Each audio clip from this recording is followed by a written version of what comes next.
if you're called upon to do this work, you're really important, especially now.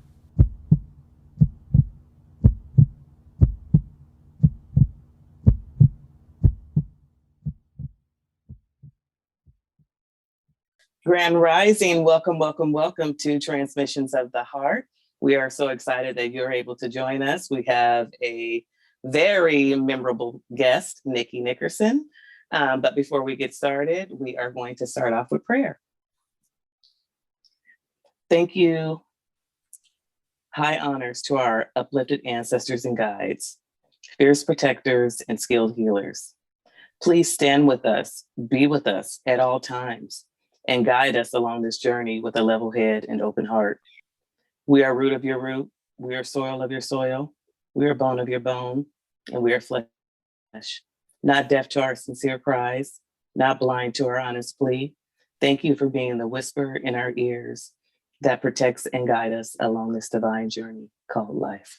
Ashe. Ashe. Ashe, ashe, ashe. Welcome, Nikki. So happy to have you. We have Nikki Nickerson. She is with BeYOUtiful Soul's, what is it called? BeYOUtiful Soul Aura Photo. And she is a aura and energy specialist. And I just want to tell a little story about Nikki, because most of my guests that you see here on the show actually know. All right. So Nikki, we met in Atlanta, traveling with Ladies of the Light. We were doing a retreat there. And so with every retreat, we love to get our aura picture done. And we love to get our aura done by someone who looks like us. Like we actually seek out someone that looked like us. And I found her online, right? So I was going through Instagram and I was like, what? How we need someone special, right? And I came across Nikki's page and I'm like, this is the one. And when we showed up to her office, it was nothing but it was by divine design. We showed up, Nikki has this beautiful energy, this really nice space, very comforting. It's always uncomfortable when you are getting your aura reading done because you don't know what's going to show up on the photo. But like, yeah, well, let me see. But she did a very good job, like keeping us relaxed and letting us go one by one and letting us do photo shoots inside her studio. So, no one knows Nikki better than she knows herself. So Nikki, could you please introduce yourself and let us know who you are and what you do and just whatever you would like to mention at this time. Sure. I am a student of life. It's so funny because so often when you ask somebody who they are, the first thing they do is tell you what they do. And it's like a fraction of the person. And it's something that comes up so often in my practice because along with the aura photos, I do what's called a live energy reading. And, people come in and we basically have a conversation while their energy is being monitored and we can see it on the screen. And so the first thing I'll say is, tell me a little bit about yourself. And people go, I'm and then career. Yes. And I'm a mother and I have X number of children. And then they proceed to tell me all about their kids. And I'm like, wait. Tell me about you. Who were you before? Who are you now? And then the conversation gets really interesting because usually it's a little bit of quietness and then a thought. So same for me. I was born and raised in the Bronx, New York. And people always go, really? Yes, really. If I get very angry, you will see it. But usually I'm pretty zen. I was born January 18th, and I was actually looking at this birthday book earlier, and that's the day of childlike fancy. And I think that that's a wonderful way to kind of put it all in a nutshell, is that I'm just this exciting kind of blend of contradictions. I am very childlike in my level of curiosity and the way that I approach certain things. And I have this joy that usually kind of peters out by the time it's my age. But for me, I'm so grateful that that's not been the case. And I just enjoy I'm constantly in evolution. So if I tell you who I am right now in 10 minutes, it won't even be true anymore. Right. Like our aura photos, right? It's so fun. Yeah, because and I love the aura photos and I love doing the energy readings because for the first time for a lot of people, you're able to actually see how quickly our energy changes and thus Yes. how quickly we're capable of change, our Mm-hmm. movements, everything. And so who I am today is a really joyous person. I'm so happy to be here and to be doing this interview with you. I've been looking forward to it all week. And that's it. I'm the owner of BeYOUtiful Soul Aura Photography. I opened last March, and it's grown super, super quickly, and I'm very grateful for that. I was doing traditional photography prior to that, and prior to that, I was uh, I was director of privacy and compliance for LexisNexis, and so I've lived like a zillion lifetimes. Every few years, it's a complete about face, and I'm on to the next thing. And I love that it's given me such a wide cross section of people in my life. And I feel like the fly on the wall that just kind of gets to visit with different people and experience different things. And then I'm on to something else, but it's never boring. It's never the same day. I love the work that I do. It's such a blessing. I get to meet people like Sah'RAH. I get to be a teeny tiny stop on someone's metaphysical journey. And that's such an honor and a blessing to be part of someone learning more about themselves and to kind of be able to provide some additional information or be a resource. So those are the things I enjoy most about my work. And I guess that's a big part of me. So I guess I shouldn't tell people, don't tell me what you do. Right. I love it. And I love everything that you do. We need to know energy. Energy is so important. That's life, energy and vibration. If we didn't have that, we wouldn't be alive. Yeah, it's everything. It's part of everything. It comes up Yes. in different parts of our discussions with people because often we'll talk about relationships and things like that. And they'll say, I was friends with, or I had this relationship, and then all of a sudden we didn't. It just, Yes. don't know what happened. And I explain often that, it's frequency. It's if you imagine that your life's a journey and you're in a car and you're driving along, at certain points, certain people are out of range. Their Mm-hmm. frequency, just falling out from yours. And it doesn't mean that anything's wrong with them. It doesn't mean that anything happened between you guys. Just the frequency changed and you're in a different part. And that doesn't mean that it won't come back around. Frequencies expand just like radio stations. A Yes. radio station that was a local station could become a national station and you could have access to it again. And then sometimes they just don't. And it's a wonderful memory and you really enjoyed it while it lasted and you enjoyed the connection. And, there's no love, there's no love lost or, any anger between the two people. It just, it just happens. That's right. Yeah. Because hence this interview right now, like it's on a frequency. There's Yeah. no wires plugged into anything. And if it wasn't a vibrational match, we would not be able to have this conversation. I think we forget about that. Right. And it wouldn't be a good conversation. Nobody would want to listen to it. It would be just what we were talking about right before we came on. You said, Yes. we're going to go over these questions. And I was like, I didn't even read them. Because I trusted the conversation. I didn't want to be prepared for it. I just wanted to be like, all right. Right. We doing this. I love it. The answer at the same time. I love that because most of the time I show up and people love what we do. And I always go, I have no idea what I'm doing. It's not like it's all planned out and I've made this perfect schedule. You just gotta trust and know that spirit is going to guide you. I never really overly prepare for anything. Well, because spirit will be like, yeah, chicks. So right, that was cute, but we're not doing that. Spirit is a jokester. He's a prankster. He will come and whisper stuff in your ear when you're supposed to be serious, and you'll be over there cracking up. Like spirit's not fun. It is not fair. It does not play fair. No, not at all. And so you know what?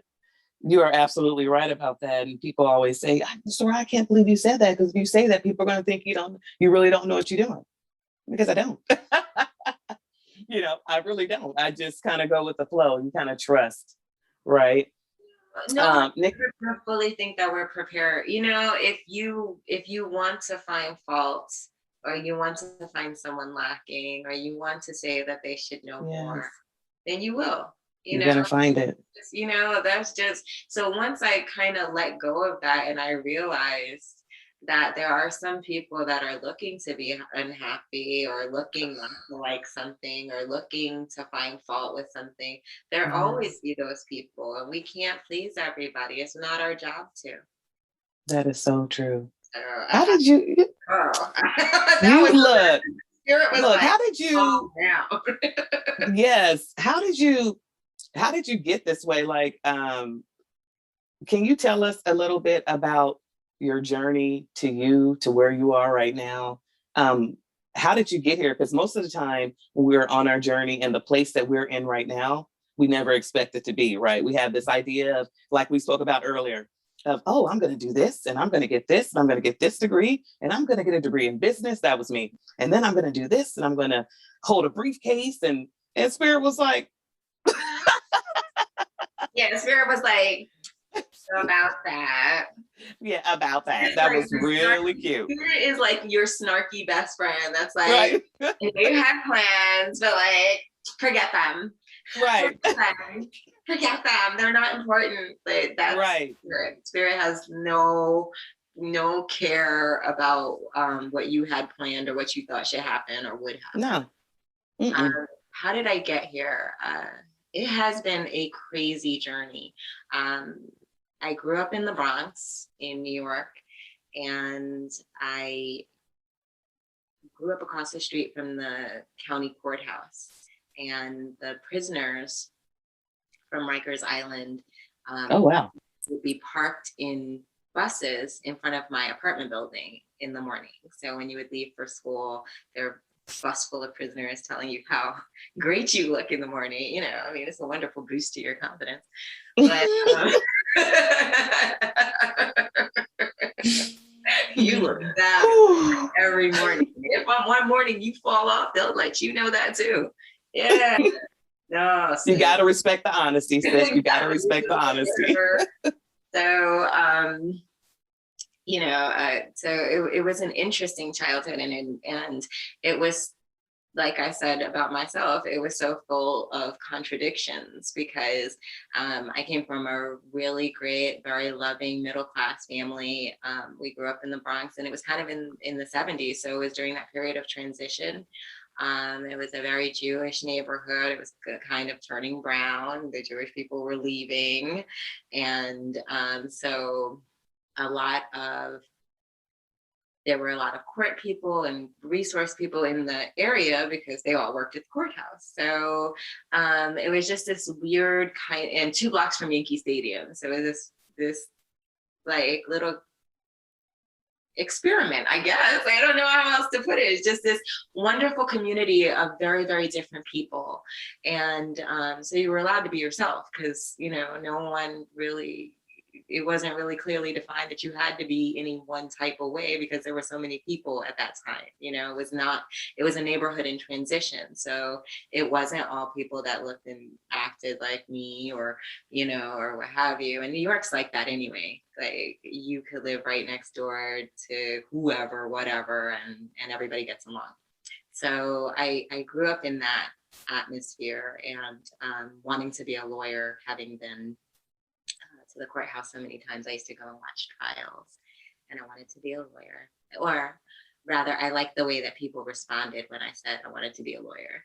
I don't know if I ever particularly wanted to do legal work, but I liked the way people's faces lit up when I said that's what I wanted to do. And so I set about doing that. I applied to college, went to college, got in, went to paralegal school before I went to law school, because let's just make sure I want to do it. And went on a couple of interviews for paralegal work, and people were like, yeah, we're not going to hire you because you are going to see in a couple of months what we see right now, which is that you'll never be happy being a paralegal. You should just go on and go to law school. This isn't for you. All right. So I went to law school, I finished, and I didn't love it. I did not love it. I didn't love law school, and then you figure, well, this is just school. I'm going to graduate and then I'm going to do the work and I'll love the work. Yeah, didn't love it. So now I've invested this time and this money. And so society says that you then have to do the work. And I had my son, like right as I was graduating law school, and he had very severe asthma when he was little. And so I stayed home for a little bit in between school and working. And when I decided to go back to work, I don't really think practicing is for me. I think I'll go and try corporate work. And I worked for a company that did background investigations and stuff like that. And for a while, it was cool because it was right after 9/11. There were so many background checks to run. It was very purpose-driven work for me. I had lost a cousin to workplace violence. And so doing pre-employment background screening was really huge for me. I felt like, okay, this is important work that needs to be done. And so for a while, I was motivated to do it. And then after a while, I would walk into the office and I would already be calculating how many sick days I had and whether or not I needed to be there for the full day. And then it went from that to driving to work and being in the parking lot and being like, calling out from my car, hey, and turning around and leaving. And that's when you know it's over. Yeah, it's like, okay, just go and let them know. And so we were going through a whatever number merger acquisition or what have you. And we were able to work it out where I was able to leave, and it worked out for everybody. And I started a photography business, and I enjoyed doing that work for a while. And it led to me doing, in order to supplement, I started doing brand ambassador work, which I'd never heard of. And if you've never heard of it, you should Google it. And if there's an agency near you, sign up. It's wonderful work. You basically are representing various brands. You might represent Coca-Cola at an event, and they pay decently. They pay $20 an hour. And so it was a great way for me to supplement while I was running my own business. And eventually it led to an opportunity to do that work full time. And I worked with some really great people doing that. And then the pandemic happened. I, for all of that time, had been on this metaphysical journey, getting to know myself. You don't realize how many codependent habits you might have. Where you are taking on responsibility for yourself and for everyone else. And so often your personality and everything kind of gets buried beneath everything else. And you're just kind of playing a role that you've created for yourself. And I wasn't happy. I was inordinately unhappy. And I went through a divorce, and that was really difficult because I had a young son. He was about 12 or 13 as we were divorcing. And it was a really difficult time, but I had realized that I woke up in the morning and I was doing something, and I looked in the mirror quickly, and I was startled, and I realized that I thought that there was someone in the room, and it wasn't. It was me. Oh, so I'm sorry, you said you thought someone was in the room? Yeah, I didn't recognize myself. Like I saw myself in the distance in a mirror. And when you normally see yourself, you easily recognize, oh, that's just me, Right. But it just it caught my attention, and I was like, who is that? And I looked again, and, it's just like, I don't even know myself. Like I really needed to sit down and get to know myself and to get to, and I had met my ex-husband, God bless him. I met him the day after my 19th birthday. And so literally we had grown together, and we were both only children. And he is one of the best people. And I'm so fortunate and so blessed for our relationship and for everything that came of it. And that he, that throughout the years that we've been able to carve out a friendship for ourselves. Yes. And I'm so inordinately grateful for that. And that we're able to work together in parenting our son and all of that. But it was a really difficult time. Like no one wants to feel like anything, let alone something as important as, being a parent and a wife and all of those things. And I had completely lost myself.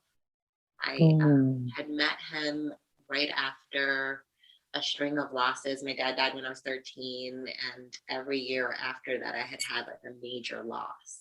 Oh, wow. And it's going, and that's going on during one of the most important developmental times of your life. And so you're dealing with this massive grief as you're developing. And so it kind of stunts a lot of your development, because a lot of it is just numbing yourself so that you can get from one thing to the next. And so I was discovering myself while married and in my, and within the confines of that relationship. And it was difficult because I wasn't the same person he had met. I just really wasn't. I had been so stunted by the experiences that I had had and in survival mode, that as I started to kind of heal and come out of it and figure things out for myself. One, as you start a spiritual journey, that can lead to a major depression. Yes. Yes. God, what is happening? What happened? So there was that going on, and so coming through that, I was like, oh my gosh, this is who I used to be. Like before all of these things happened, this is who I used to be. And having that discovery and leaning into that made me less and less who I had been when he first met me. And just needing to kind of have the space to explore that and grow and develop that without the confines and the responsibilities of being a wife. And it was a really difficult decision to make. And then, so we got divorced and life went on. And then a few years ago, I was diagnosed with breast cancer. And it was, I found it through self-exams. So I want to just pause real quick and say, I hope that everybody that's watching and that you are doing your monthly self-exams, there are models that your doctor may have that allows you to feel the breast and actually feel what a lump would feel like. Because so many people say, I don't know what I'm feeling for. So, doctors do have models, and you have to ask them, hey, you have a breast model so that I could see what a lump might feel like. But do that for yourself, because it was only because a doctor had shown me maybe 10 years before on a model that I recognized it when I felt it, and was able to be like, oh, this doesn't feel right. I think I should go and see. And so I caught it at stage 0. I had to have a double mastectomy and several surgeries, but I didn't have to do chemo or radiation. I was really, really fortunate, but it's still a life-changing experience, major surgeries, lots of recovery, and dealing with your body being completely different, and with you not being exactly the same as you were before.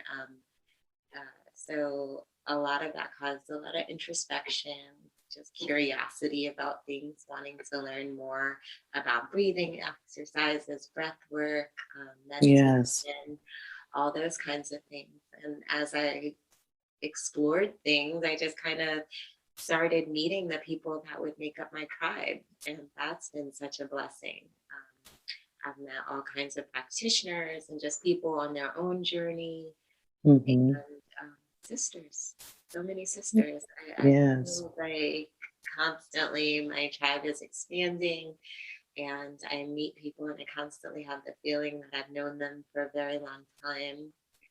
Um, I get to go on retreats with people, and when you are with someone during one of the most transformational experiences that they have, it Mm-hmm. immediately creates a bond. And so I'm so blessed that I have so many sisters now. Um, Yes. and I don't use the word lightly. I know that people are like, well, how many sisters can you have? But really, I don't use it as lightly as it sounds. Right. I really am sharing these really amazing experiences with people. And so there are points of reference that only the two of us may have. And that creates a bond that is not unlike a familial bond. And it really has to be recognized as such. I'm so blessed for the women that have come into my life, and quite a few men too. But most of this work, as you know, attracts Yeah. women. So yeah, Yes. it Yeah. is. Sis, I'm the same way. I have a lot of sisters as well, and I do not take it lightly. I love my sisters. I tell them I love them. I'm not shy. I don't shy away from that. Yeah, you and I think know, it really is a sisterhood. These are people that yes. I have into my home. I don't take that lightly either. Right. The people that I have into my home that that have come and stayed with me, that whatever, because it really is a bond way beyond just I met this woman one time and we had a great conversation. It's not that, it's something so much deeper than that.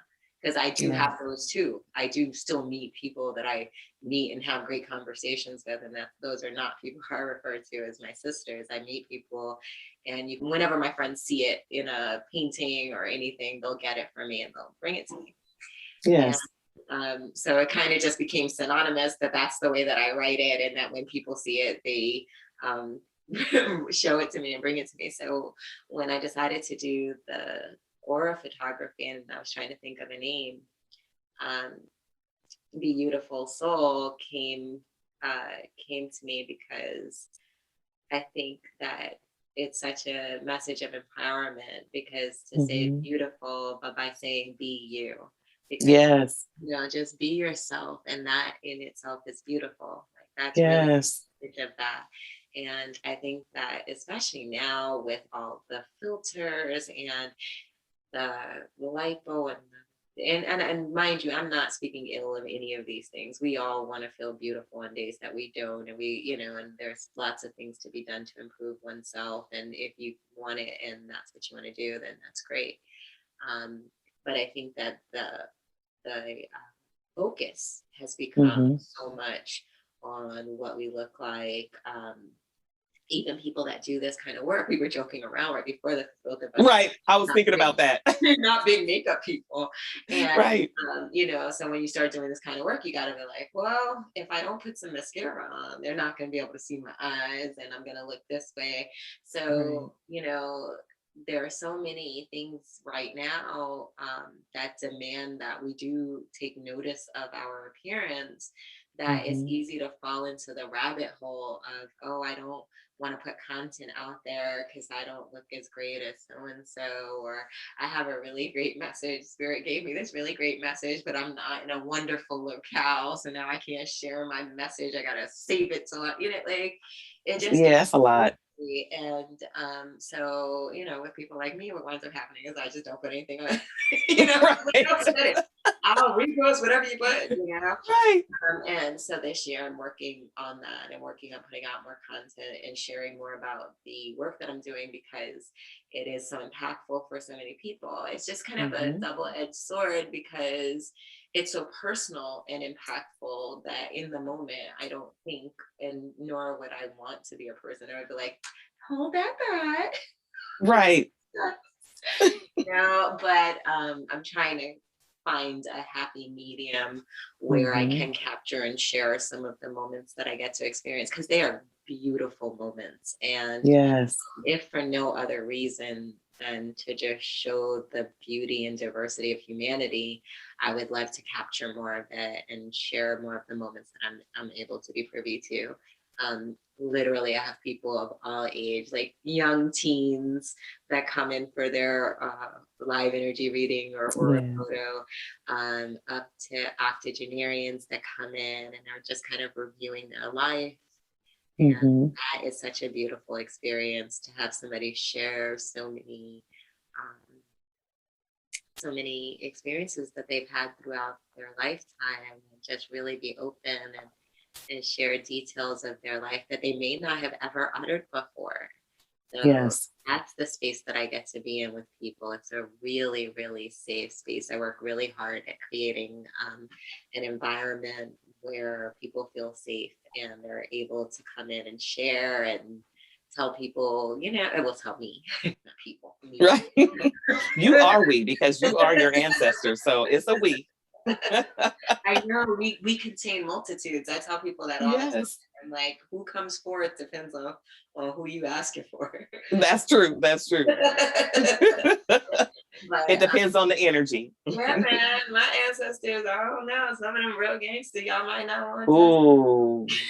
that sometimes you need those people though. We need those warriors. They show up. They show up and show out. And I'm like, oh. Right. Sis, have you ever had one of them moments? This is kind of off cuss, but where you have the moments where you feel yourself feeling a certain type of way about something, but your natural self would never even take it that seriously. You'd be like, what is that? Must be the ancestors. Because I wouldn't even care about this. I wouldn't even. Yeah, because some things will happen and I'll be like, I'm kind of just amped up today, aren't I? Right. Right. Why is this happening? I'm like, who is coming through right now? Because they will get crunk real quick. 38 hot. It's like, oh, wow. This is not going with our Zen, guys. Right. This is not, please. Send me someone else. You know what? At one point, we always just know, right? When did you just know that, or what sparked the idea of you going into aura photography? Okay, so when I was younger, I could see auras, but I didn't know it. I didn't know that other people didn't see them. Okay, so I won't say that I didn't know that I could see them. I didn't know that wasn't a thing that everybody was experiencing. Right, you thought it was normal. Right, so I was just like, oh, so, like, it's like if you grew up in a family with domestic violence, you don't know that everybody else not getting their ass beat. Like that's true. No, that's true. Seriously. You know what I mean? It's one of those things. I thought everybody could see it. And I believe I asked a question one day and I got what you talking about? What colors? And I was like, oh, because I can't see the colors anymore. And it's just kind of a blank, like, well, what color is this? Right. So I was like, no, never mind. So I didn't really think about it. And then years later, I was in Orlando, Florida. And the woman I was working with, her name was Sean. And she was into all things metaphysical. One week she would be like, let's go and see what we're allergic to. They put different foods in your hand and then they're going to go like this and see if, like, you name it. She had me on it, okay? I love it. She was awesome. And she's like, come on, let's go and get our aura photographs. I'm like, yeah, okay. I go. And when I walk in and I see the Polaroids, I'm like, wait a minute. Nice. And so I asked a bunch of questions and I realized, okay, it's auras. And they took my photo and I looked at it and I was like, oh, this isn't right. You said this isn't right. This is all wrong. What is it? I said, how could this be wrong? Right? And he was just like, huh? And get the lady that had done the photo, because this is the person that hands you everything. This isn't the reader, right? Right. Besides her, I need to ask some questions. And so I was like, I don't feel like this belongs to me. So what's a situation in which that might be accurate? And we talked about it a little bit. And she was like, well, you might be really, really sensitive to energy. And I said, okay, well, what does that, what does that look like? What does that entail? What have you? And she's like, well, if you're really sensitive to energy, then you've picked up a lot of other people's energy, and that's probably what's showing up in the photograph. So Oh, go yes. home, take a shower, come back tomorrow and try not to interact with anybody, and we'll redo it. Because this is like, cell phones are just starting to happen. Like, it's not so I go back the next day, and it was the color that I used to see when I was little. And I hadn't told them what color, because I wasn't like, oh, it should be this color. And then I'll come back Right. to the color. And now I'm like, is this real? So, you can't make people happy. When you see what you expect to see, Right. it's because I told you yesterday. But right. I went back and I saw what I had expected to see. And so they were like, well, what kind of day did you have yesterday? Because it was bright green the second day. The first day, it was kind of like, Oh, yes. this murky combination of colors. That's really all it, like, the only way to explain it is that a lot of energy. Like all the colors. It wasn't, it looked almost brownish, but it was really just like all the colors. And so people were like, well, what do you do? Like, I need to understand more. And I was like, oh, well, I worked at a domestic violence program at the time. I was writing protection orders for people. And I was like, and then I had spoken to my fiance at the time on my way here. And he had told me about his day. He had a really terrible day. And so they're like, you're very sensitive to energy. And I was like, what does that mean? What do you do about that? And that really started my metaphysical journey.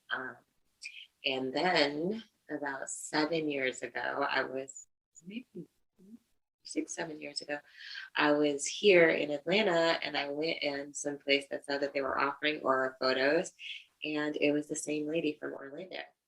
What? Years ago. Yeah. Wow. Yeah. And I was just like, what? This is crazy. So she does my photo, and I was like, oh wow, this is really cool. And I remembered how impactful it had been the first time.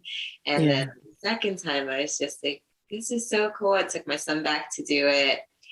And about a year later, there was another place that said aura photography.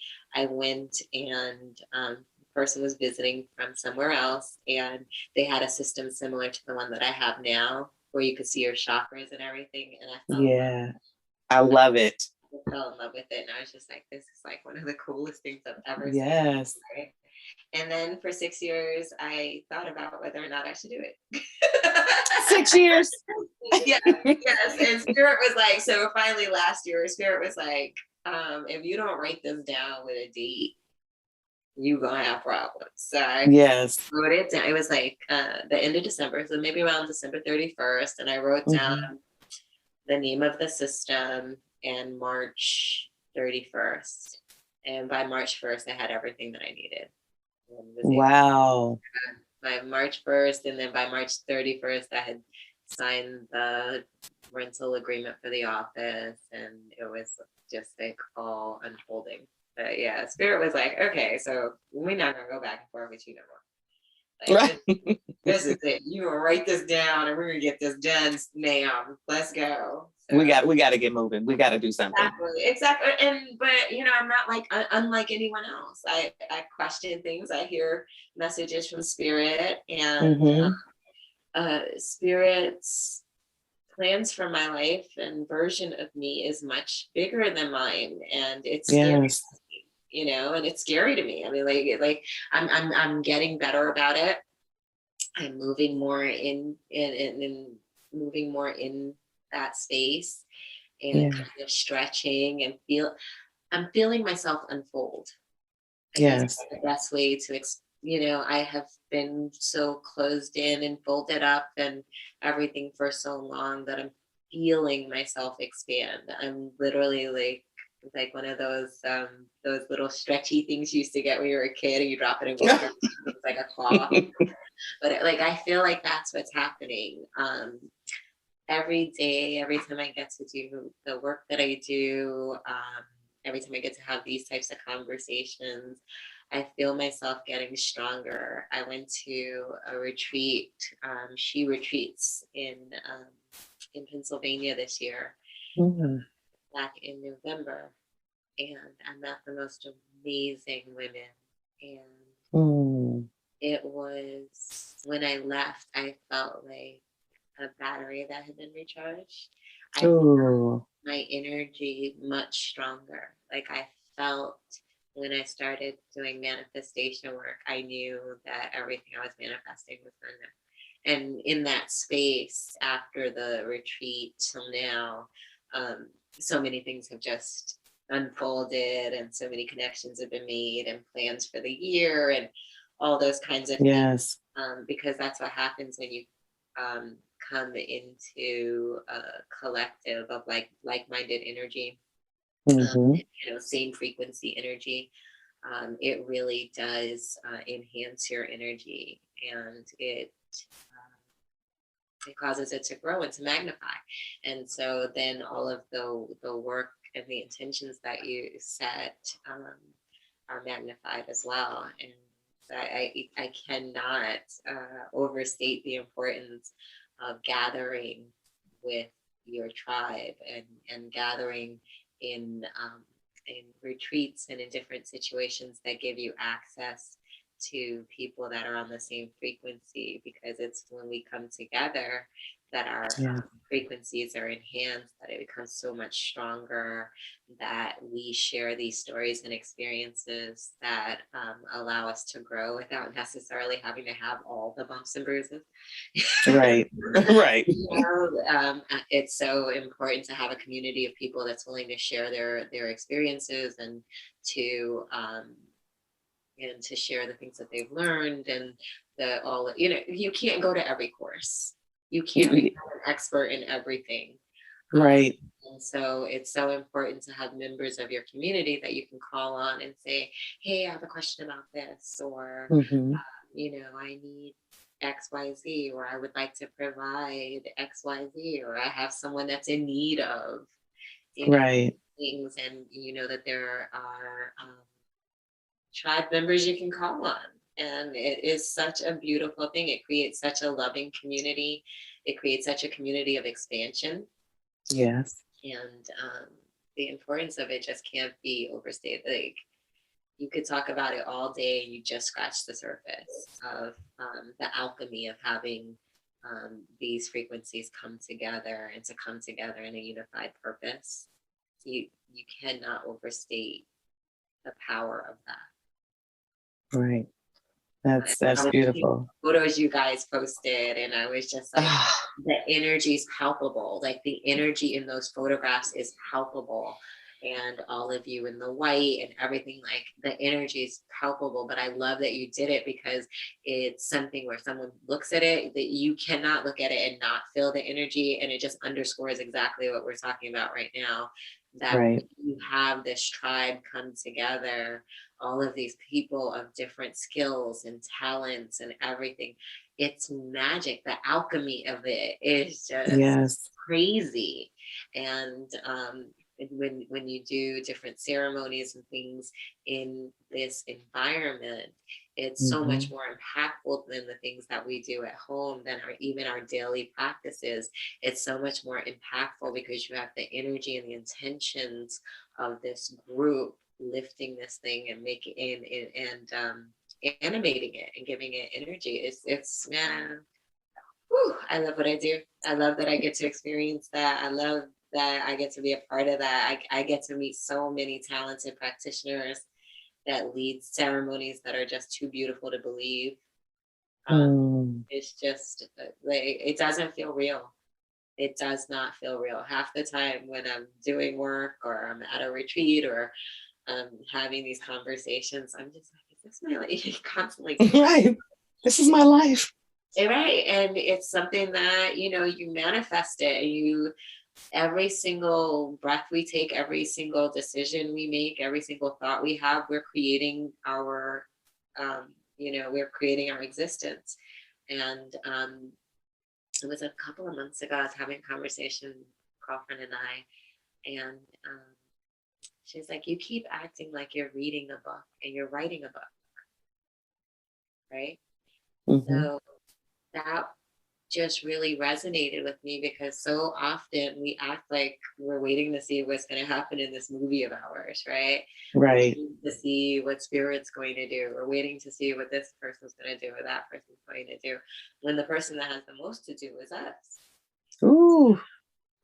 So we like Ooh. you're waiting to see. You're waiting. Right. The universe is like, me too. Right. You know, if you remember that this isn't a book we're reading, this is a book that we're writing. Yes. You think about it differently. You think about your thoughts differently. You think about, because you asked, how did I get here?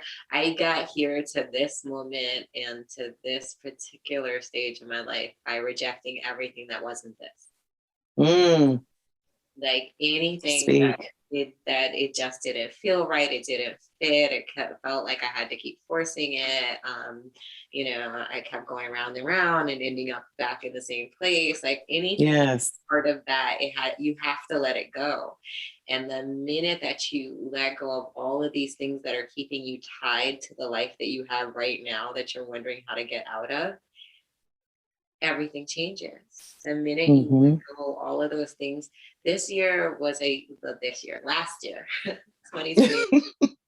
I'm adjusted. I know, it's like, what's today? I always be like, what's today? But 2021 was definitely a year of letting go of everything that I was afraid of losing. Yes. I love that. I lost the relationship with my son for a good part of the year. He had to live with his dad, and we were out of frequency. We weren't connecting. Mm-hmm. I had, after that retreat, one of the things that I had been working on was, I needed resolution from a couple of things before the end of the year. And that was a big one. I didn't want to go into this year in that space with him. Right. It worked itself out. The circumstances presented themselves and gave us an opportunity to reconnect and to really hear one another, what we each had to say, and to have some difficult conversations, but to really get back to a good space between us. And I'm so grateful for the opportunity to do that. I'm so grateful for the opportunity to let go of a lot of stuff that I really felt like, oh my gosh, if I don't do this, what am I going to do? If I don't have that, what am I going to do? And I had to do it. I found out what happens if you don't have it. Right. And I had to do it. And right. It's amazing how you adapt. It's amazing how it makes you really appreciate different people and things in your life. And the relationship that you create with yourself. And I created some playlists based on, because one of the things I ask my clients is, do you want to listen to a song or anything to see what your energy looks like while you're listening to the song? And I get introduced to so many great songs. So I made like a mantra, like a non-traditional mantras and affirmation songs, because a lot of them are not mantras or affirmations by definition, but there's something in the song that speaks to me or speaks to a particular thing, and so it gets added to the playlist. And so I constantly feel like I'm moving an intention now, and that is so impactful in your life, is just being intentional about the things that you do, the people that you have in your life, the types of relationships you have, who you want to entertain and on what level. Yes. It's funny, you see all these memes now, like, access to me is a privilege, but it really is. Access to your energy, it really is a privilege. And when you start acting like it's a privilege, then other people start acting like it's a privilege. Right. When you stop discounting yourself and discounting your feelings and feeling that your metaphysical journey means that you always have to be the bigger person, or that you have to accept X, Y, and Z from a person, and that if you're not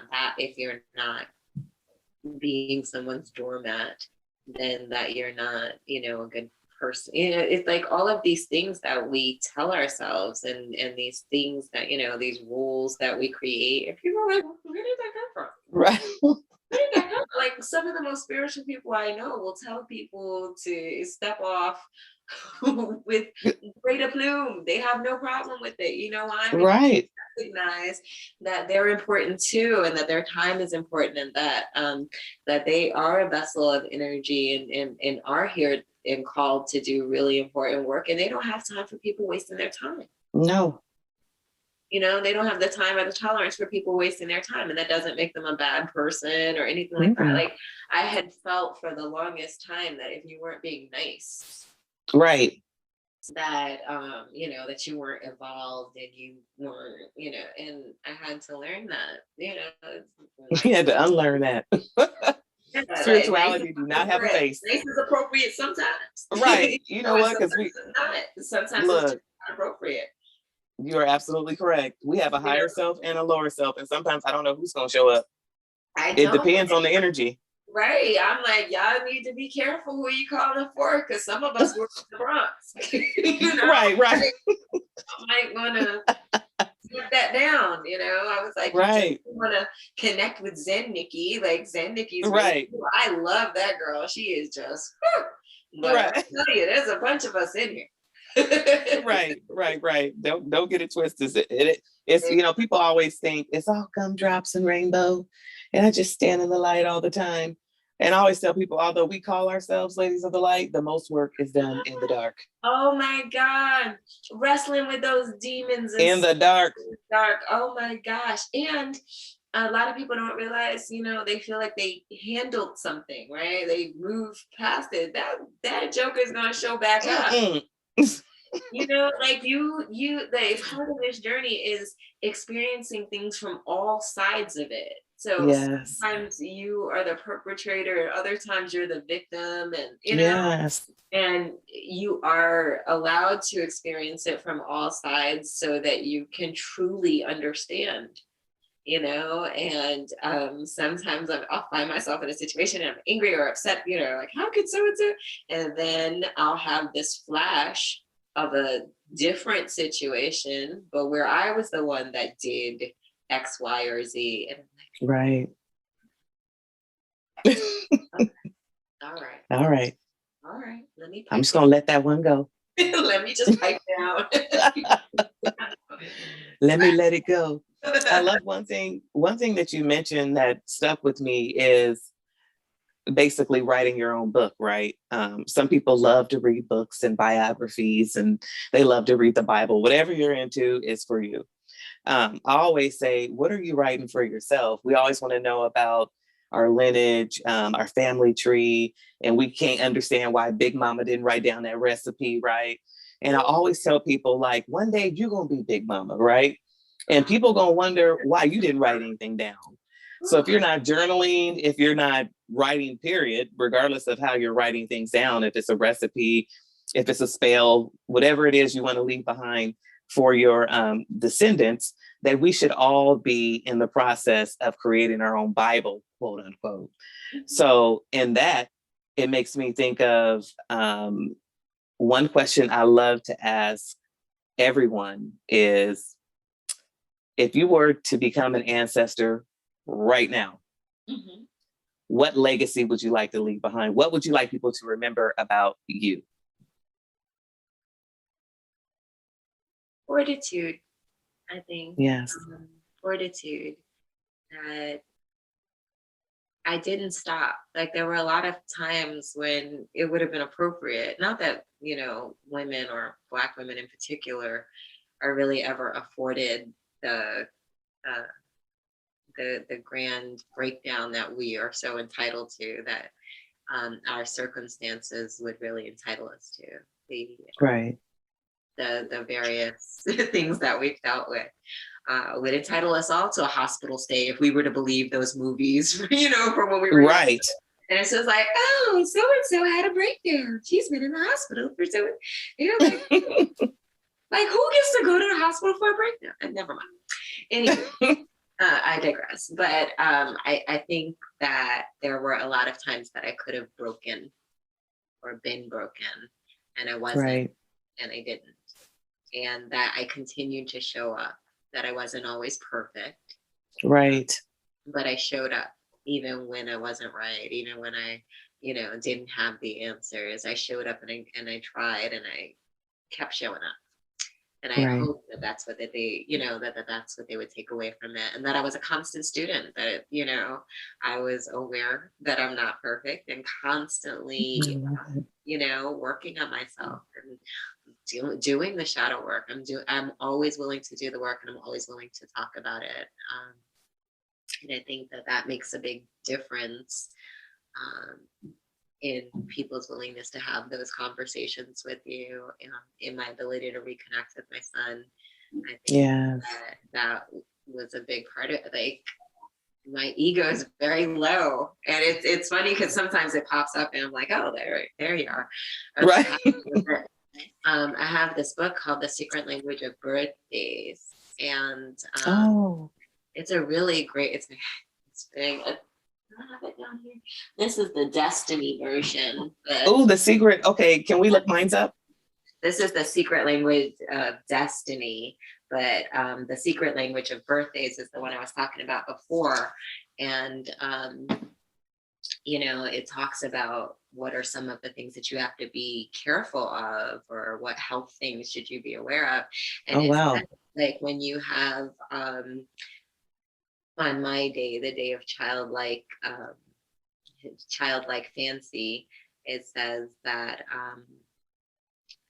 low ego is something to be aware of also, because what happens with that is the need to accommodate, is the need to accommodate other people, because you constantly feel responsible for them, and so you're constantly accommodating other people.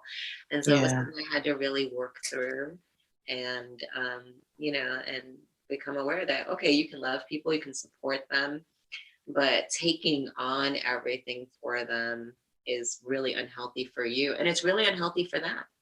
Right. It's really unhealthy for them. It's really unhealthy for you not to let other people handle their own stuff. Right. Because you can actually get in the way of someone else's karma. Right. And in the way of their healing. Yes. And in the way of them learning the lessons that they're supposed to get, so that it'll avoid some later trauma. You know what I mean? So when you stand in the way of all their little traumas, when they get big traumas, they don't know what to do. That's so true. I used to be that person that you spoke about earlier, who was so interested in helping others and assisting them to heal. And I had all these tools in my medicine bag. And all I want to do is, what is that? The Language of Letting Go. Oh, The Language of Letting Go. Daily Meditations. Melody Beetle. What's this? Beetle? Beatty. Mm-hmm. I need that. Yeah. It's daily meditations on codependency. When I tell you that this book is just full of little nuggets that help me get my life right. That is a whole that is the whole thing, because that diverts you from doing all the work that you need to do. Yes, because you're and we think that we're being wonderful people by doing this, but the fact of the matter is that what we're doing is deflecting and not doing our own work. Yeah, and you're only hurting yourself, right? You're only hurting your and it just slows everything down. It slows down progress. It really does. So I love the fact that you said that if you were to pass right now and become an ancestor, like, to know that you never gave up, right? You always, no matter the situation, you showed up authentically as you, and you some people's chagrin, I have shown up as myself. Right. You know what? And people think, oh my God, how do you, what I would like to ask people too is, what does authenticity look like for you, right? And most of the time it's the thing to where they're worried about how they look to other people. Just like me, like during this interview, I got all kind of falling down. But you know what? I'm not going to give up.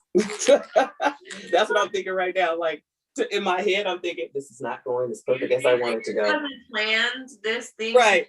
This wasn't like, it is what it is. It's cute though. Thank it's you. cute. The spirit thought so too. Spirit was like, it looked very native. Very native. They're like, oh, it's just gonna work out. It's gonna be what, you know, and 99% of life is not letting these little distractions siderail you, you know, and yes, just derail you, and then all of a sudden you don't get XYZ done because it wasn't perfect. You don't release it because when you look back at it, XYZ wasn't right. And right. I used to get really caught up with it, and I told you it's still something I struggle with in terms of creating content. But if it's created, it's going. Like, look, okay. Okay, because you know, because I know how hard it was for me to create it, you know, and so I know that, and I know that the right people are going to receive it with the spirit with which it was created. That's so true. Right? And that's that so we're not, you know, that they will recognize that it's not perfect, but that this is not about perfection, and that they don't have to be perfect either. You know. So I think that my life really is a testimony, and it's also it's permission for people to be themselves. It's permission for you to show up as yourself and to be that to the best of your ability, and that by every time that you do that, you empower somebody else to show up as themselves. They're like, that girl with her quirky self, she showed up. I could be right. You know, like. That's life. That's how it winds up going. Yeah. So many of my friends, my friend Karen last year made all of these huge changes, and she moved to Belize. Oh, wow. And I have another girl from Barbara that also has moved to Belize. I want to go to Belize. Me too, right? Let's go. Too. Like I'm definitely gonna go visit them again. And we had a retreat there a couple of years ago. And when I tell you Belize is where it's at, it's where it's at. Really? But what I love about them living out loud, and these are two examples, and I know so many, so don't feel bad if I didn't mention you by name. I love you. Right. But Karen was on my mind because I just spoke with her, and then Barbara's been, you know, the de facto leader of the movement. So, but what I love about them is they have their own stuff and things that they wrestle with, but they live out loud, unapologetically. And just by doing that and by being themselves and having these experiences and sharing them, they're showing other people the way. You know, they're showing other people the way. And that's not to say that they don't share when they have difficulties and things like that, because, you know, God forbid somebody should mislead you and make you think that this is all Shangri-La, because it's not. Doing the work to get yourself there and to be able to rearrange your life and create the life that you want to have. You know, a lot of sacrifices involved, and a lot of reprioritization of relationships and things like that. And that's a struggle. And it can, you know, it can be something that's really difficult. And I'm so grateful that they share both the highs and the lows, and kind of give you a little roadmap. And I have so many people in my life that are like that, you know, not necessarily as, you know, as groundbreaking as picking up stakes and going somewhere else, but so many people that are just leading by example in so many different aspects of life, just so many little areas where they're making an impact or just being themselves. And it gives you permission to be like, oh, well, one of the things I struggle with, and this is way off topic, but it's appropriate to talk about, like since the double mastectomy, I can't wear a bra. And so in some shirts, that's more problematic than in others. And, you know, sometimes you'll get somebody like, oh, look at your headlights, or, you know, something to that effect, you know, or what have you. You have to remember that not everybody's had your experience. And so to them, different things represent different things. And I had to, you know, to really remember that, and to take myself and my initial response out of it, because they don't know your story. They don't know what is going on with you. They're only reacting to whatever it is that they're seeing or observing or noticing, and whatever is going on in their life, right? Because That's true. you know, and whatever's going on in their life that they need Right. to out and see what's going on with you. So it's things like that that have made me so observant and so much more less judgmental and more forgiving of people that are, because really it's a function of things that are going on with you. Yeah. So, and I've been that person, so I know what that feels like, and it's not fun. It's not fun. Like it sounds cute and be snarky and all of that kind of stuff. And I know, you know, people are so proud of being the mayor of Pettyville and all this other nonsense. But when I was younger, the worst thing somebody could call you was petty. You know, like your grandmother calling you petty was like, and it was a huge insult. And now, Right. you know, now we're in this space where people enjoy stuff like that. It's just a weird dynamic. It's a really weird dynamic, but I try not to be too judgmental, because if you live long enough, you will certainly have so many of those. I never thought that I would do this. I never thought this would happen to me. I never thought moments. And, you know, I have stopped, you know, like I'm like, oh, I wonder why that happened. Right. Like, girl, you crazy. Because honestly, I'm sure that everyone has had that thought about me more than a time or two. Right. You know, and hey, you gotta live this life, and nobody else has to live it. That's the whole thing. Is like nobody else has to pay the fare. That's absolutely the truth.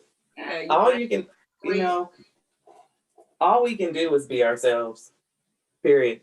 Well, because eventually that person is going to show up and show out. Everybody's gonna be like, I thought who are you? You know, like, what?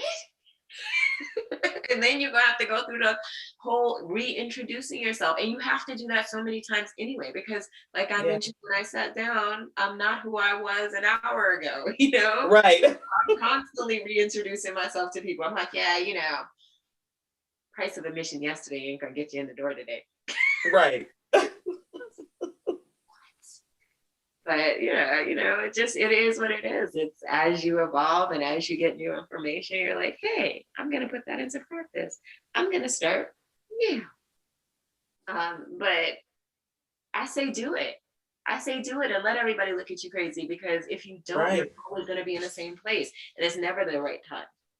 Right. You speak it. You don't even my nose is girl. You are speaking to me. I totally get it. I totally get it. Because I used to be like, oh, you know, take when you're gonna break up with somebody, right? You know the relationship. Right. You know it's not working, but damn, it's almost the holidays. And then, oh man, it's almost their birthday. Now it's almost my birthday, and I'm almost certain they planned something, so I don't want to really be rude. So I'll wait till this time, and then you turn around and it's the same time next year. Right? And you still there. Yeah, those are the moments that I try to recognize when they're happening. Yeah. And, you know, take the bullet, you know, step off the ledge, do whatever the thing is. And something that's really become a standard practice for me is if I find that I keep finding myself in the same little circle, I'm on the same track, is doing something unexpected instead of the predicted response. So if I'm constantly in an argument with someone, and then after the argument, this happens and that happens, and then this is going to happen and that's going to happen, I change one of those steps. And it's a very deliberate, very intentional thing. And it could just be, you know, normally there's an argument, and then afterwards, when we get back to the house, this, that, and the third's going to happen. So now I'm not going home. Okay, I'm not going back today. Right. I'm back tomorrow, and you know, I'm just changing up my response in little ways like that. And that has been huge, because when you disrupt the cycle, even when you just step out of line, even if you're the only person that disrupts the cycle, it's still disrupted. Right.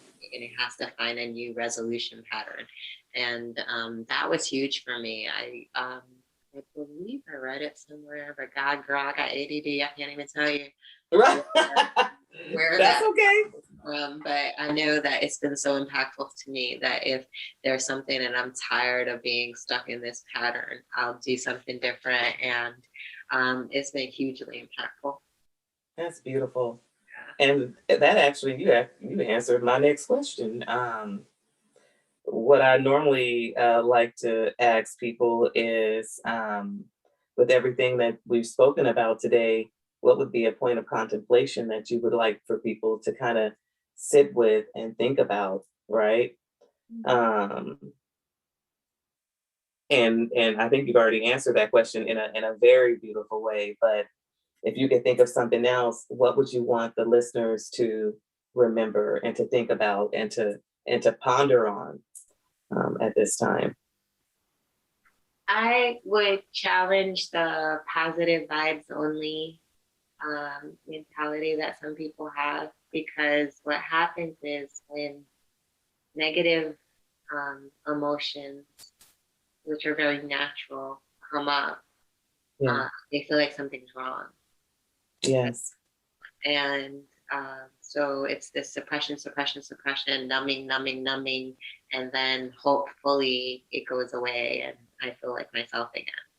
And what I would challenge people to do is that when you are having less than positive feelings, getting them out in some way, writing them down, burning it, whatever you need to do, whatever that looks like for you, getting it out, because otherwise it's like it's there. You're constantly trying not to look. Still there. Right. You know, if you kind of get it out, then your brain's not ruminating it. A lot of people look for closure, and you're often not going to get it from the person that you're looking for. They're either incapable, they lack the capacity, they lack the interest or the willingness of doing that. But you always have the ability to call someone's energy to you. Yes. And have that conversation and say the things that you need to say, so that these are not the things that are rolling around and ruminating for you all of the time. So those are two things that I would suggest. That book, the language of letting go, is huge. And a lot of people that are called to this kind of work and that are called on this metaphysical journey are codependent. They are caretakers. They do take on so much for so many. And this book was really helpful to me in learning to let other people's things be their things, and to manage my own, to call back my energy at the end of the day. You know, to do some energy management stuff. You can use sea salt in your bathing practices and to help to energetically cleanse. But there's so many different things that we can do to manage our energy and to really to take care of ourselves. To take care of ourselves, because if you're called upon to do this work, you're really important, especially now. And when you don't care for yourself, when you don't take care of yourself, when you don't do the work for yourself, and you're constantly sending other people energy, you're constantly doing all of this very draining work.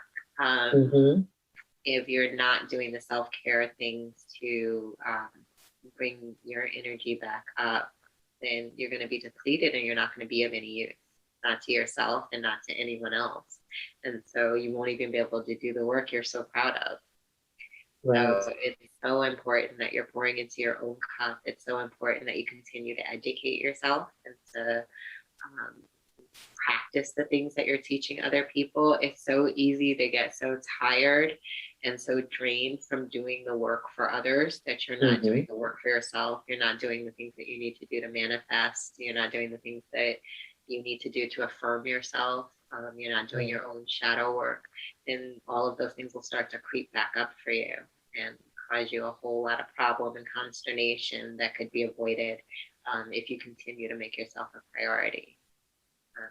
It was something I had to really work at and to give myself permission to acknowledge that I am a conduit. I'm a provider of very important services, and if Mm-hmm. I don't allow myself to rest, if I don't schedule myself appropriately, and not overschedule myself, if I don't allow time to recover after an event, if I don't do things in a certain manner, then I'm not able to be my best self, and I'm not able to provide what people need from me and what I'm here to do, the work that I'm here to do. And you have to really know that you're called upon to do some really serious work. Right. And that part of that is rest and restoration for yourself in order for you to be able to continue to give. So making time to see people that feed and nourish your spirit, and that help you to be a better version of yourself. People that are great at boundary setting, like wherever you're weak, finding people that are good at that thing, you learn just by being around them. Like I have friends that are really great at boundary setting. They'll tell you no and like continue with the conversation like they didn't like it's like blinking or breathing. Yeah, no, that's not gonna work for me. And right. And I'll just always sit there and all like, she said no. She just kept talking like that wasn't a big all right, okay, well, notes. You know, let me write that down. But that's the thing about being around people that you really admire and that are, you know, maybe further along on their journey, because they walk different, they talk different, they breathe different, and by being around them, you kind of absorb some of that. You like, you know that has been impactful. You leave and you walk different. You know what I mean? You just look. You beautifully stated. Yes. I went the retreat that I went on in November. I met this wonderful woman named Nikki, and she has the best walk I've ever seen in my life. When I tell you, like, what poetry in motion, the way this woman works, like, she just looks like it's. And I told her, I was like, you have the best walk I've ever seen, and she was like, you know, she got a great accent. So she's like, you know, a long time ago, Outkast had that song, and they were like, she looks like a stallion on roller skates, and I decided that I was gonna have a walk like that, like a stallion on roller skates. I was like, mission accomplished, woman. Right. Mission accomplished, because when I tell you, you cannot look away, coming or going. You know, but it's so cool to be around women that are completely in their power. Yes. Whether it's a walk or cooking or healing or doing whatever, that they completely are in their power. And that does not mean you have it together on all fronts. But this little thing, they are shining like a diamond, and you get you know what I mean? You get to see it and take a little bit of it with you and be like, I'm gonna practice my walk. Right. That the walk is everything. It is, and you know, it's just like, so you know that when you want to embody confidence, then I'm gonna do a little. You walk a certain way. That's right. I'm gonna do a little Mickey Parrish. I'm gonna see her in my head, and I'll be emulating it. Just, it's so cool. My friend Althea that I was saying, you know, she, you know, the way that she teaches things, I envy her. Her ability to communicate complex information and to take it into bite-sized chunks. The way that she teaches her metaphysical courses, the retreats that she does, she is a blessing to so many people, and she lives her life so completely out loud, and she shares so much of herself and her journey. And I can't wait for when you come down here so you can meet her. I can't wait to meet her. I cannot wait. Everything that you explained, like, I need that. Just, you feel it. When you're in her presence, you feel it. And I'm so blessed to have so many people in my life that are like that. Like, they walk into a room and you're just like, I feel better just for the fact that they've arrived here. Right. And it teaches you to be the same, and to you know, to develop that in yourself, and to inspire that in other people, because you know what it feels like, and so you want to be that for other people. So I think that that's huge.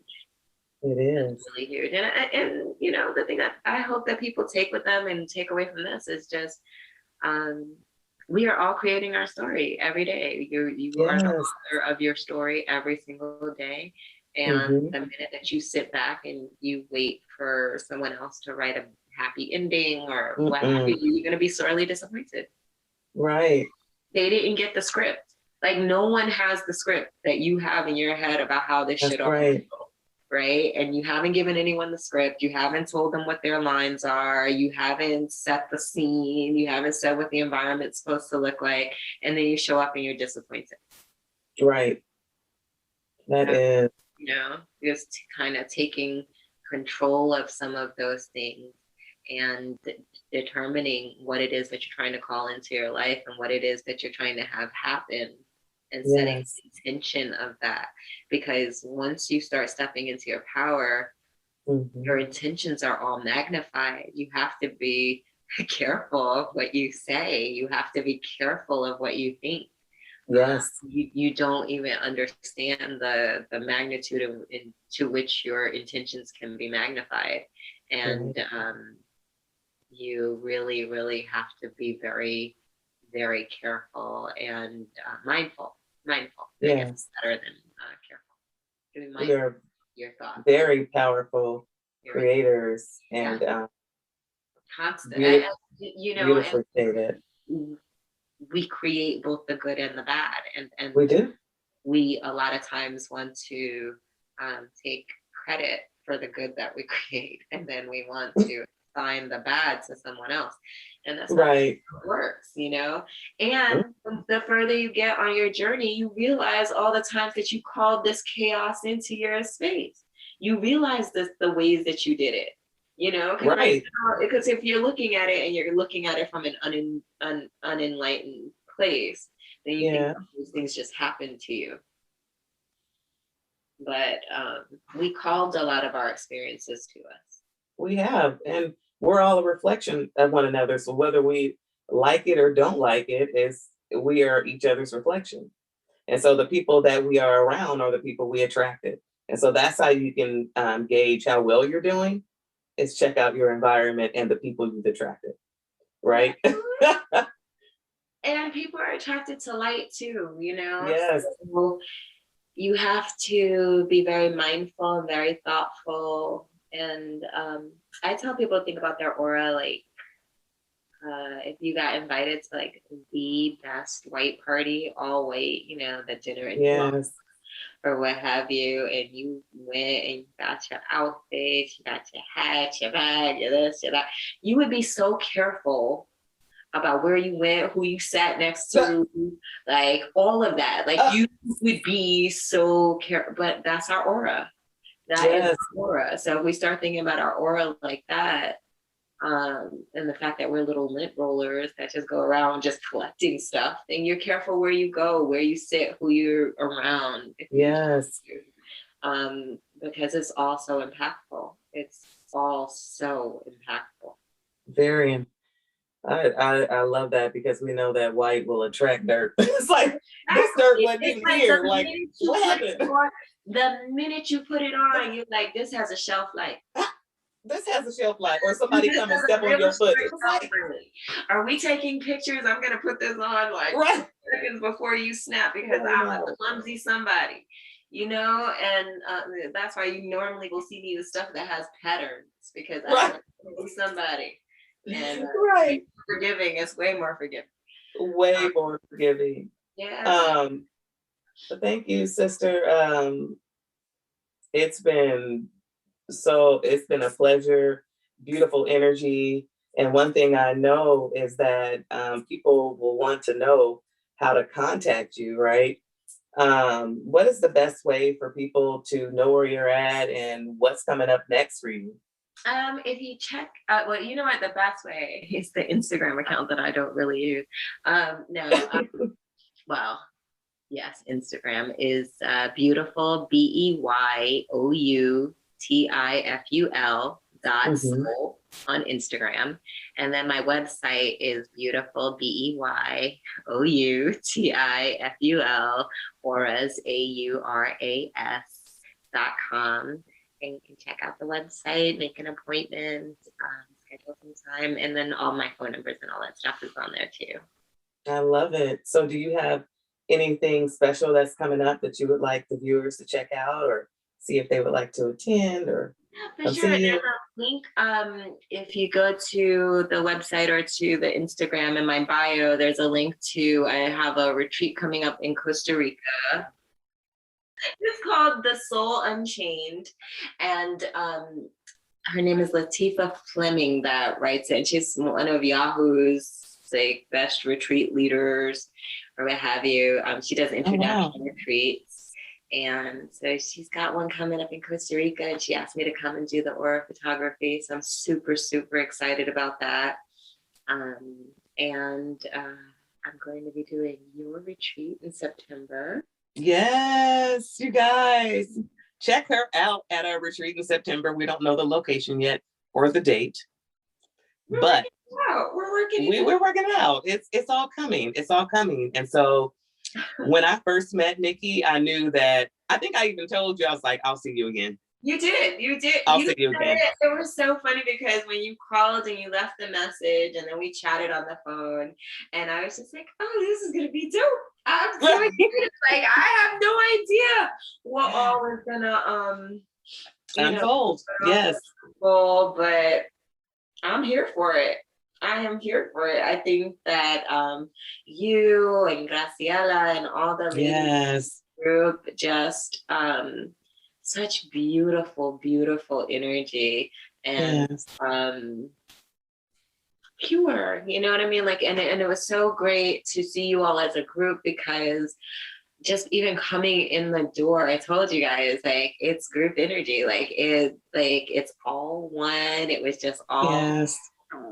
beautiful when you guys came in and how you play off of each other and each member of your group is like it's like a beautiful pendant with all these different charms, Right. gemstones or what have you. And again, a situation where people are more powerful in a group than as individuals. It's like you come together, you're a big transformer. Right. That is absolutely right. That is absolutely right. Cool. I mean, and so I left and I came. My mom lives in an in-law suite in my home, and so I came home and I was like, "Mom, I met these ladies. They were so awesome." And I just feel so blessed that this is the work that I do. That I get to meet people like you and call it work. Right. It's like. And every time that I'm having that kind of movement, I will flash back sitting in that parking lot and calling out, and knowing that that I wanted something else. I wanted something different from myself, and this was not the life that I wanted. I didn't want to have to go sit in somebody's office and.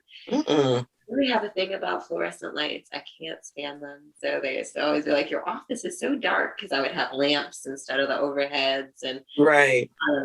And it's so nice to have an office that I actually love going to.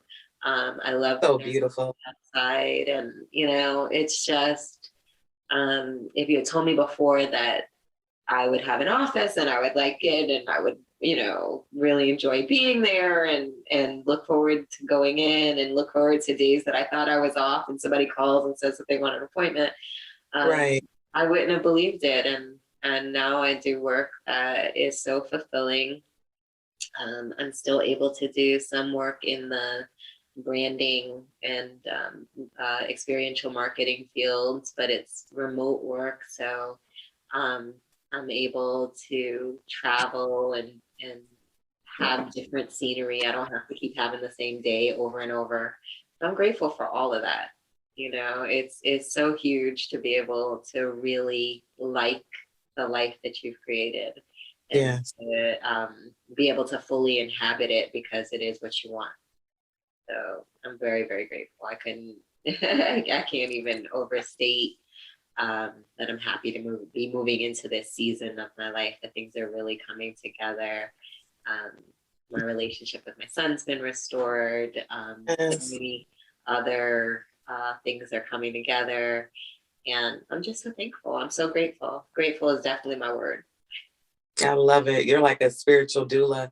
And the reason why I use the word doula is because, you know, with a doula, it's different from a nurse or a doctor because they allow you to show up when you arrive. They're not looking at the clock like, you got 15 minutes. And if you're 15 minutes late, that's your whole appointment. And we have nothing else because you know your appointment only lasts for 15 minutes. So if you're 15 minutes late, right, but they're gonna charge you the same price as if you had to labor every time you show up. I'm telling you, and what I love about you, Nikki, is that with this interview and when we were going to show up as a group of Ladies of the Light, take our aura photo, you are always so patient and so kind and never rushing. It's like, just take your time. It's all going to work out. It's going to be okay. So you are, in my eyes, like a spiritual doula. I love that. And I appreciate that. You know, because honestly, I've just gotten to a point where I know that that's the truth. I know that there's no rushing. There's no need to rush anything. There's no need to set, you know, well, this is what's going to happen today and da da da da. Like, you could say that all day, and spirit will be like, nah, girlfriend, that's not what we're going to do today. So, right. You know, like now now I show up and I'm like, let's see how this is gonna unfold. Right. And I know it's gonna be great. And I know that I'm gonna be better for it because I'm selective about where I go and who I want to be around, you know? So I know that when I show up, I know that spirit has an amazing experience in store for me. I know that words are going to be said by me and by other people that are not our own, that we are just merely conduits, and that the information that needs to be shared is going to be shared. And when you kind of just leave space for things to be what they are instead of trying to force them to be what you want them to be, then all the magic happens. And I'm all about magic. Like if it's bittersweet, if it's not magic, if it's, you know, it's just something to do, I'm not interested. Right. I'm just not interested. I want all the magic. All the magic. I've done enough bittersweet. I feel that I've done enough bittersweet. I don't want where I'm waiting for the other shoe to drop. Right. I've done that. I've done that for a really long time, and I don't have the energy to do it anymore.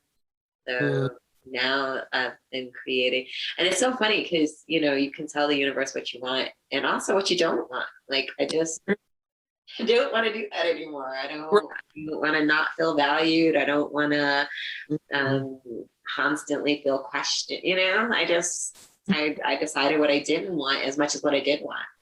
And started being way more intentional and being like, yeah, no.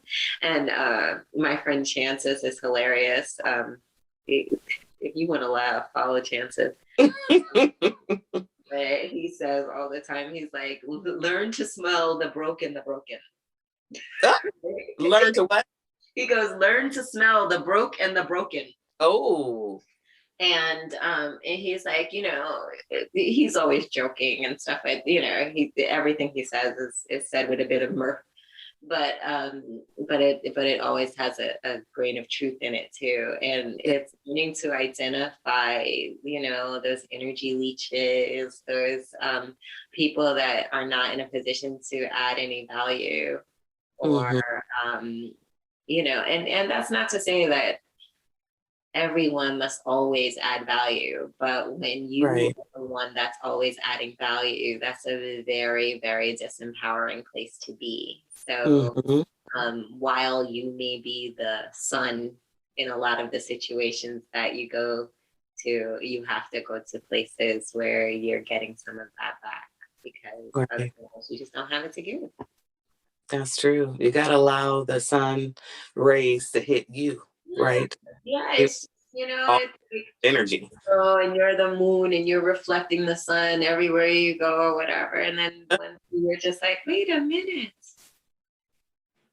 I want some sunlight too. cold. I'm so cold. I gave away all my heat. I gave away all my light. And, we've all been in those situations where you gave it all away. Yes. Gave it all away. And you don't have anybody to thank for that but yourself. But now's the time to make a difference and to make different choices and to, call it all back. Call it all back. All back. Because at any point we have the chance, the opportunity to reset and to make a change, just to do something different. We can reset and do all of those things at any point.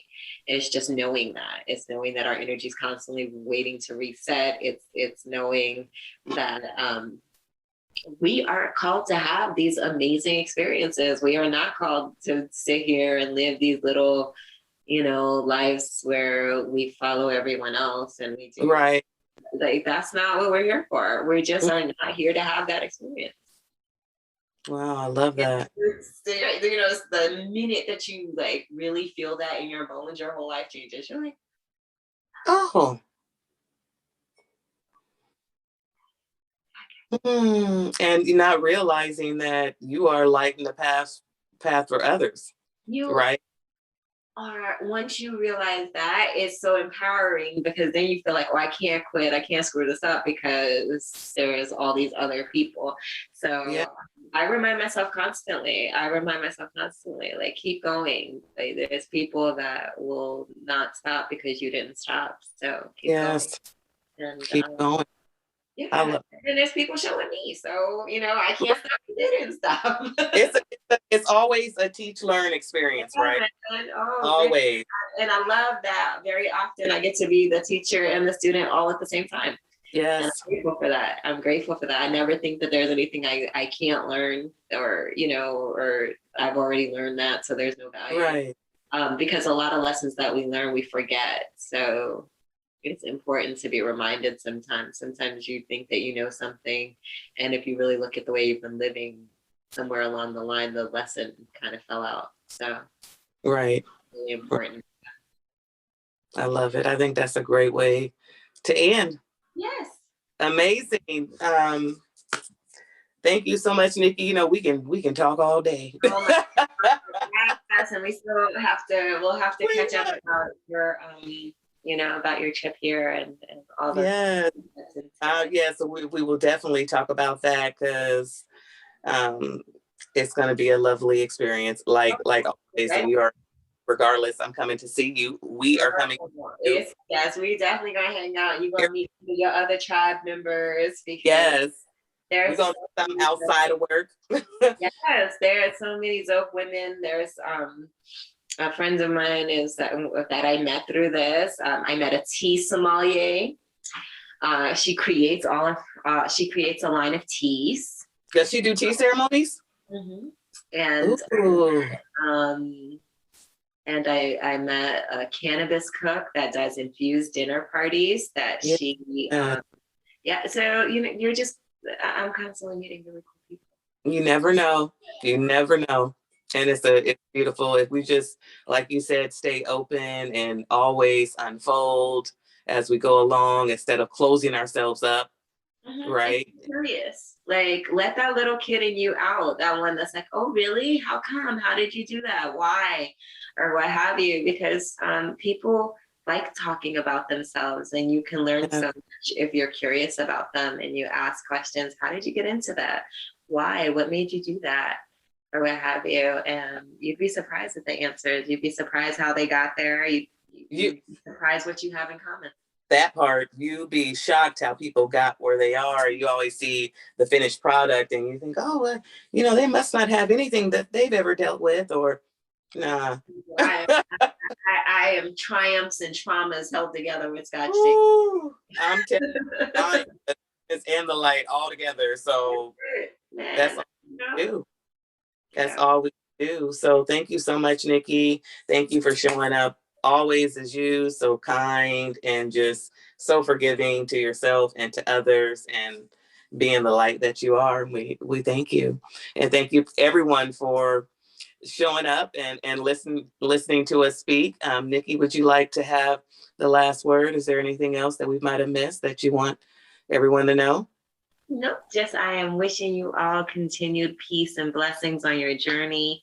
Know that even if you tumble and fall down today, you have the ability to get up tomorrow, and you have an entire um, group of people that are just cheering you on, whether you're aware of it or not. Your soul family, is out here just cheering you on and hoping that you're being successful every day. I love it. Thank you so much, Nikki. Thank everyone. Goodbye. Sending love, sending light. We love you guys. Thanks for listening.